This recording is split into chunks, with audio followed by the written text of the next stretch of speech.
Who saved your life without even knowing it? I don't think she remembers me. She probably doesn't even remember that day. But I do. I remember every detail. The scratchy texture of the gray hoodie I wore, the way the autumn wind felt like it could push me over, the coffee shop's doorbell chiming behind her as she walked in, and most of all what she said. Her name was Elise. I only know that because the barista greeted her like an old friend when she came in. "Hey, Elise, the usual?" She smiled, nodded, and moved to the corner of the cafe, her scarf loosely wrapped around her neck, cheeks pink from the cold. I was sitting at a table with my laptop open, pretending to write, but really just spiraling. It was a bad day, maybe the worst. Months of depression had slowly worn me down to something unrecognizable. I had perfected the art of fake smiles and empty, "I'm good" replies, but that day I was done pretending. I had already written the note. I didn't go to that cafe to work or study or enjoy a pumpkin spice anything.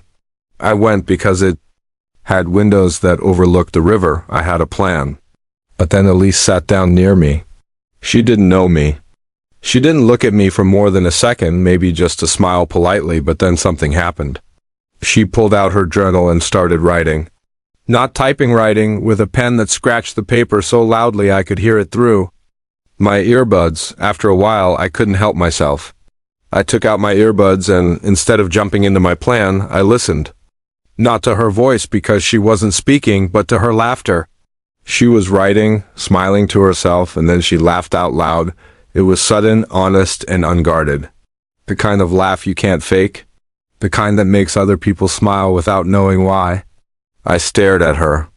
Not because I was being creepy, but because I had completely forgotten what it felt like to laugh like that. To find anything funny. I couldn't remember the last time I'd smiled without effort. Elise looked up and caught me. Watching, instead of looking away, she grinned. "Caught me laughing at my own joke," she said. I blinked, embarrassed. "It must have been a good one." She tapped her journal. "I write stories. Sometimes they go somewhere. Sometimes they're just for me. But if I can make myself laugh, that's a good day." I nodded, unsure of what to say. She tilted her head. "Are you a writer too?" I hesitated, then lied. "Trying to be." She lit up. "That's awesome. Keep at it. The world needs more storytellers." And just like that, she returned to her journal. That small exchange lasted maybe 30 seconds, but something in it cracked the wall I had built around myself. She made me feel seen. Not for long, not deeply, but just enough. I didn't go to the bridge that day. I went home. I took the note, tore it up, and cried, really cried. The kind of crying that hurts your ribs and makes you gasp for breath. Then I slept. And the next day, I woke up and made an appointment. Therapy wasn't a magic fix, but it was a beginning. I got diagnosed with severe depression. I started treatment. I joined a support group. I told my sister what I had been going through. I told my roommate I needed help. I started writing again. Not every day was good.